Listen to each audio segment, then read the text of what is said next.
Assalamualaikum warahmatullahi wabarakatuh. Halo semuanya, perkenalkan saya Ardi Firmanjaya, biasa dipanggil Ardi. Umur saya sekarang 18 tahun. Mumpung di sini waktu-waktu terakhir masa SMA saya ingin menceritakan sedikit pengalaman saya di SMA dan bagaimana saya bisa lolos eligible dan melakukan proses SNBP. Di sini masuk ke dalam kategori eligible bukanlah proses yang instan, bukan hanya mengandalkan di kelas 12 saja, tapi kita harus serius dari kelas 10. Kenapa? Karena data yang diinput untuk seleksi eligible yaitu dari semester 1 sampai semester 5. Di sini waktu saya di kelas 10, saya belajar semua mata pelajaran dari rumpun IPA dan IPS. Di sini saya adalah angkatan pertama dari kurikulum Merdeka yang ada di SMA 5 ini. Pada waktu itu saya hanya mengikuti alur dari pembelajaran. Apa kata orang yang di atas itu yang dilakukan oleh sekolah kami. Jadi ketentuannya sering berubah-ubah saat kelas 1. Lalu lanjut ke kelas 1 semester 2, kami dikasih angket untuk mata pelajaran pilihan oleh Bu Ade. Di situ awalnya saya ragu dan bimbang mata pelajaran apa yang akan saya ambil. Lalu Bu Ade memotivasi saya kalau mau cita-citanya yang seperti itu, saya harus memilih mata pelajaran yang ditentukan ini. Lalu saya memilih mata pelajaran ekonomi, sosiologi, biologi, kimia, dan matematika tingkat lanjut. Lalu setelah saya pikir-pikir beberapa hari, saya rasa memilih matematika tingkat lanjut itu pilihannya salah bagi saya. Kenapa? Karena saya sangat sulit mempelajari rumus-rumus yang begitu rumit. Lalu saya menghubungi kembali Bu Ade dan meminta perubahan mata pelajaran pilihan tersebut. Dan alhamdulillah Bu Ade mengizinkan untuk merubahnya. Lalu saya rubah menjadi informatika. Dari matematika tingkat lanjut dirubah menjadi informatika. Selepas pengisian angket tersebut, saya sangat merasa beruntung sekali. Karena apa? Karena dunia ini semakin ke depannya semakin membutuhkan teknologi. Karena itulah saya sangat beruntung karena mata pelajaran yang saya pilih tersebut berhubungan dengan teknologi. Lalu lanjut ke kelas 11. Di situ saya juga masih mengikuti arus dari pembelajaran dan masih sering ketentuannya berubah-ubah. Lalu setelah beberapa bulan menjalani pembelajaran di kelas 11, saya sangat menyesal. Karena apa? Karena saya sangat sulit memahami pelajaran tersebut.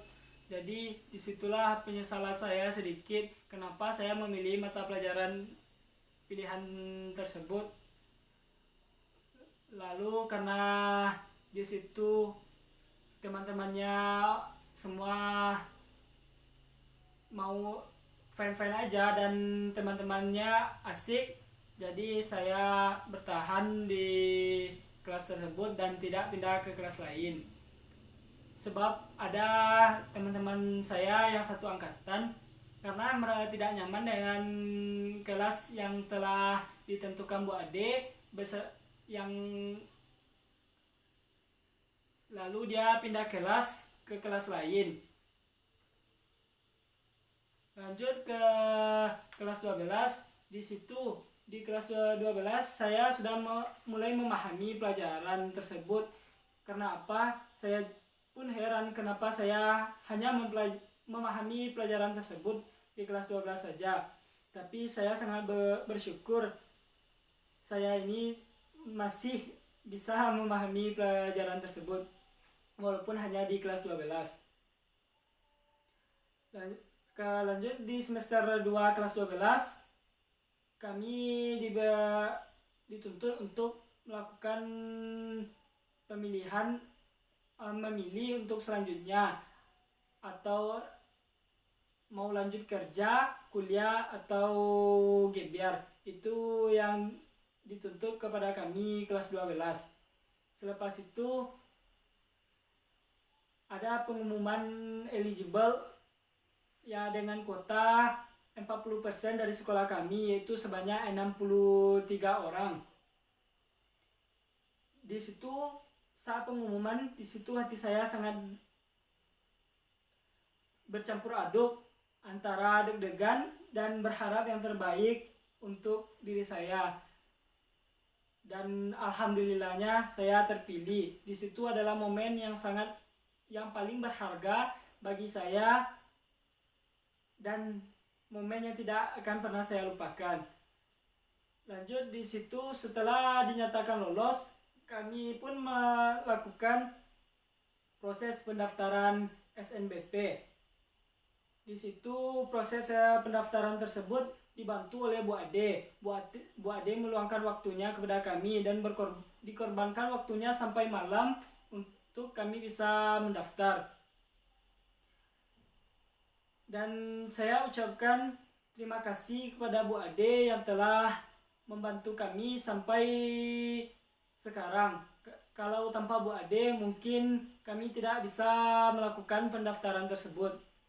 Jadi teman-teman, untuk teman-teman yang ingin mengikuti SNBP dan ingin lolos ke dalam eligible di tahun berikutnya, jagalah nilai dan fokus.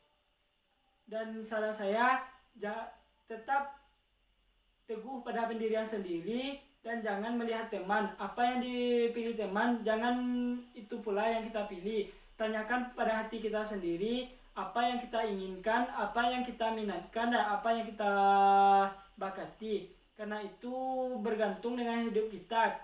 Kita ini tidak akan bergantung kepada teman kita untuk selamanya. Jadi fokuslah pada diri sendiri. Jadi di sini kalau teman-teman mau lolos eligible, ya belajar dengan sungguh-sungguh dan jangan pernah malas. Karena saya hampir tidak lolos karena kemalasan saya tersebut. Itu kalau saya tidak lolos itu menjadi penyesalan yang gak bisa dikatakan oleh kata-kata. Jadi untuk kedepannya bagi teman-teman, fokuslah. Dan sekian video dari saya, semoga menjadi motivasi bagi teman-teman semua. Saya sudahi dengan Assalamualaikum warahmatullahi wabarakatuh.